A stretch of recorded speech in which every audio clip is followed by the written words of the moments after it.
Pemirsa, Anda masih bersama kami dalam Berita Lampung. Bagi Anda yang baru bergabung, berikut Berita Lampung pilihan hari ini.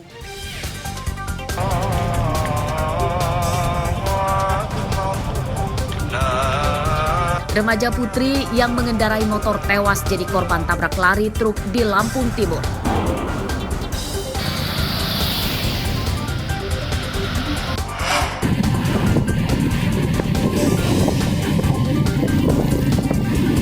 Balapan liar di Tulang Bawang dibubarkan warga dan polisi. Aku tunggu.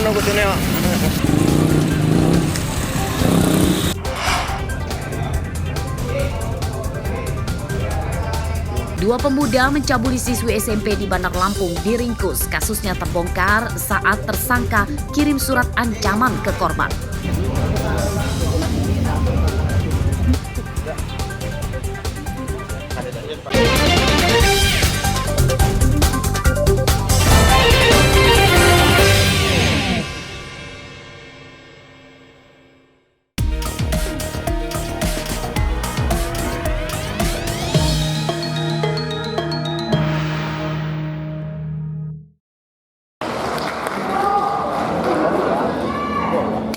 Sejumlah program kerja dalam upaya memberantas korupsi disampaikan oleh dua pasangan calon gubernur dan wakil gubernur Lampung saat mengikuti debat kandidat yang digelar di salah satu hotel Teluk Betung Selatan, Bandar Lampung Sabtu malam.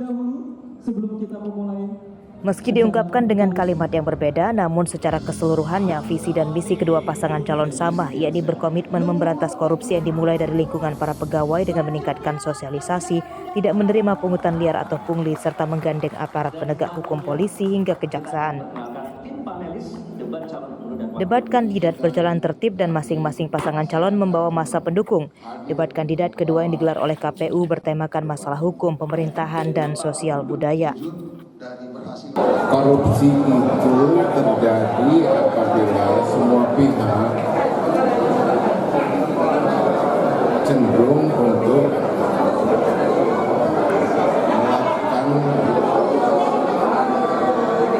kekeliruan dalam pelaksanaan hukum. Tapi kalau hukumnya dipatuhi, agamanya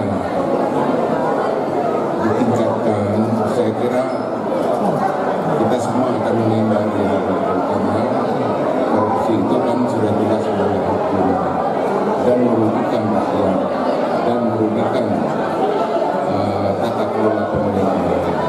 Bagaimana benar reformasi birokrasi yang bersih itu sangat diperlukan dari menjalankan fungsi pemerintahan. Pemerintahan yang baik akan menjamin terlaksananya organisasi yang baik, menjamin juga akan menjamin juga pembangunan Lampung ke depan akan lebih baik. Jadi kita akan contohkan dari pemerintahan itu sendiri harus ada wilayah bebas korupsi, wilayah bersih dari bebas korupsi dan menjadi semua dari pemerintahan. Tadi kami sudah katakan kita akan melakukan digitalisasi, kita akan melakukan segala macam transformasi dan kita akan keluar dari masa ke depan. Kegiatan debat kandidat merupakan ajang kampanye menyampaikan visi dan misi pasangan calon yang difasilitasi oleh KPU. Debat kandidat akan digelar sebanyak 3 kali yang seluruhnya menghadirkan para pasangan calon di setiap debat. Debat kandidat terakhir akan digelar di ujung masa kampanye mendatang atau sekitar pada pekan ketiga bulan ini. Arsadi Saputra melaporkan dari Bandar Lampung. Dengan tema yang masih sama yaitu pemerintahan. Pelipatan surat suara pilkada di gudang KPU Tulang Bawang Kecamatan Menggala melibatkan penyandang disabilitas. Hal tersebut sebagai bentuk kesetaraan supaya mereka juga kebagian rezeki dan membantu perekonomian keluarga. Salah satunya yakni Holidah. Meski memiliki keterbatasan fisik pada tangan, namun ibu rumah tangga penyandang tunadaksa ini tetap semangat bekerja dan hasil melipat surat suara yang diperoleh pun tidak kalah dengan para pekerja lain. Ya bagus ya, itu menolong masyarakat yang nggak mampu, ada gitu. kerjaan, nambah kerjaan rumah tangga. Kalau gitu. Ini baru pertama apa sudah? Baru pertama. Baru pertama ya. Kesulitan nggak yuk soal pelipatan? Nggak ada ya? KPU melibatkan 100 orang untuk melipat surat suara pilkada. Para pekerja telah diperiksa latar belakangnya dan KPU menjamin tidak ada anggota partai politik tertentu yang bekerja melipat surat suara. Kita melibatkan masyarakat setempat yang ikut andil dalam melipat surat suara itu mulai dari masyarakat sekeliling tempat kantor KPU, ada masyarakat yang mulai dari PPK dan PPS, kampung dan kelurahan. Itu juga ada juga disabilitas, salah satunya ada disabilitas.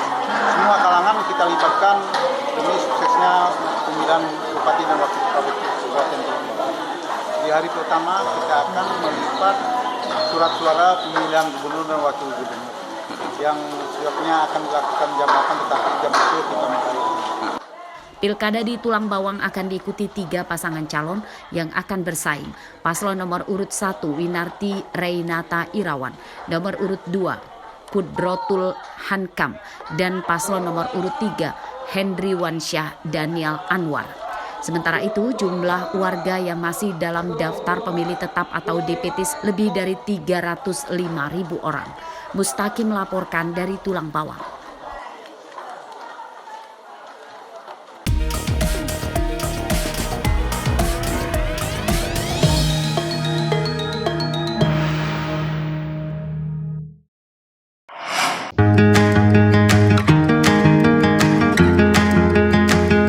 Para pengusaha UMKM merasa senang dengan kian banyak festival kuliner yang digelar.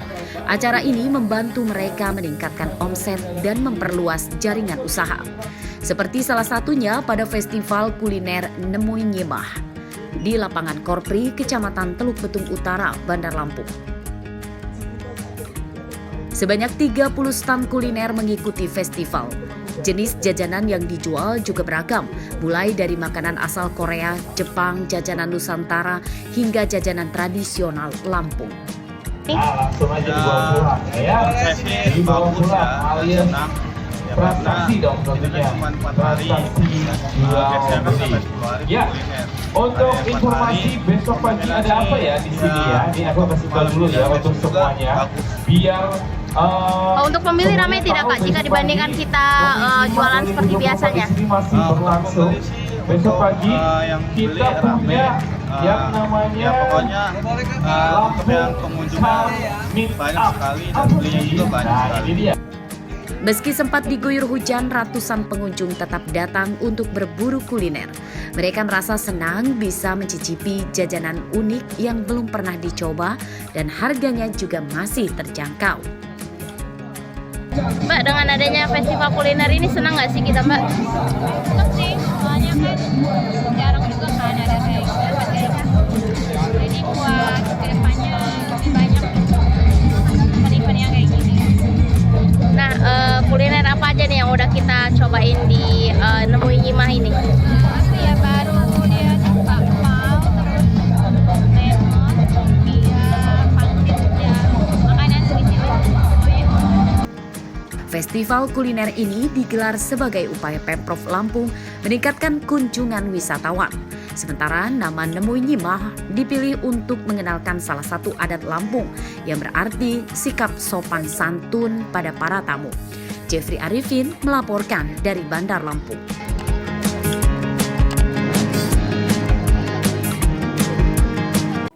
Pemirsa, informasi tadi sekaligus menutup perjumpaan kita pada pagi hari ini. Saya Iin Hermayani beserta seluruh kru yang bertugas berterima kasih.